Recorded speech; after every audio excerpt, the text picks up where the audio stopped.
ரொம்ப ஹாப்பியாக ஃபீல் பண்ணுறேன். இன்னைக்கு கேரளாவில் இந்த பிஸ்னஸை வந்து ஒரு மேஸ்திரி தொழிலாளி, மேஸ்திரியில் கையால் வேலைக்கு போயிட்டு இருந்தேன். ஒரு 300 400 சம்பளத்துக்கு வேலை செஞ்ச ஒரு நபர் தான் இன்னைக்கு ஆக்சிஸ் எடுத்து 1 வருஷம் 5 மாதத்தில் பார்த்தீங்கன்னா இந்த கம்பெனியோட எக்ஸிக்யூட்டிவ் டைரக்டர் அப்படிங்கிற போது பார்த்தீங்கன்னா ரொம்ப பெருமையாக இருக்குது. உண்மையிலே இந்த பிரபஞ்சம் எனக்கு கொடுத்த வாய்ப்பை நான் சரியான முறையில் பயன்படுத்திருக்கேன்னு சொல்லிட்டு நம்புகிறேன். அதை தாண்டி பிரபஞ்சம் கொடுத்துருச்சு. சரியான முறையில் நான் பயன்படுத்துகிறேன்னா அப்படின்னா என்ன கற்றுக்கிட்டு வழிநடத்துகிற லீடர்ஸ் மூலிமா தான் நான் இந்த பிஸ்னஸ் வந்து சூப்பராக கற்றுக்கிட்டேன். அந்த மாதிரி வகையில் எனக்கு சூப்பராக என்னை வந்து ட்ரெயின் பண்ணிக்கிட்டு இருக்கிற நம்மளோட விபிஎஸ் அனைவருக்குமே என் மனமார்ந்த நன்றியை சொல்லிக்கிறேன். கேரளாவில் இருந்து என்ன முத வாய்ஸ் கேட்டவங்களுக்கு நிறைய பேர் எனக்கு தெரியும். ஆனால் நிறைய பேருக்கு நான் தெரியும், ஆனால் எனக்கு இங்கே யாருமே தெரியாது. காரணம் என்னன்னு பார்த்தீங்கன்னா ஜூம் மீட்டிங் அட்வைஸ் பண்ணி முத பேசுறது நான் மட்டுமா தான் இருக்கும், கேள்விப்பட்டிருப்பீங்க.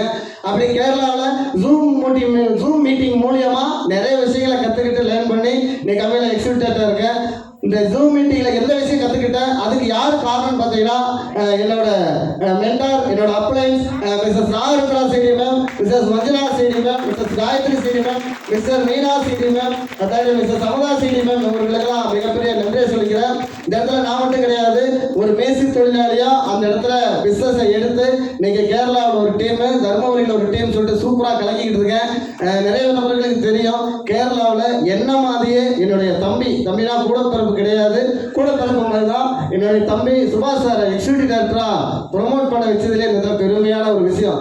இந்த பிஸ்னஸ் என்னன்னு பார்த்தீங்கன்னா நம்மளை நம்பி வந்தவங்கள நம்ம சம்பாதிக்க வைக்கணும், சாதிக்க வைக்கணும். வாழ வைத்து வாழ்ன்னு சொல்லுவாங்க. நம்மளை நம்பி சார்ந்து நம்ம வரவங்களை சம்பாதிக்க வச்சோம்னா நம்ம ஜெயிச்சிடலாம். அதனால சூப்பரான ஒரு ஆப்பர்ச்சுனிட்டி உங்களுக்கு கிடைச்சிருக்கு. தெய்வத்தினால் ஆகாதெனினும் முயற்சிதன் நெய்வர்த்த கூலி தரும் அப்படின்னு நான் சொல்லிக்கிறேன். முயற்சி பண்ணி பாருங்க, கண்டிப்பா ஜெயிச்சிடுவோம். அந்த மாதிரி சாதாரணமா முயற்சி பண்ணலாம்னு சொல்லிட்டு இறங்கினேன். இன்னைக்கு வாழ்க்கை மாறி இருக்கு, நம்மளுடைய வாழ்க்கையும் இந்த இடத்துல மாறும். அதனால மாறுவோம், முன்னேறுவோம், வெற்றி மட்டும் தான் நமக்கு லட்சியம் சொல்லிட்டு என்னோட வாய்ஸை நிபடிக்கிறேன். வாய்ப்புக்கு தேங்க்யூ.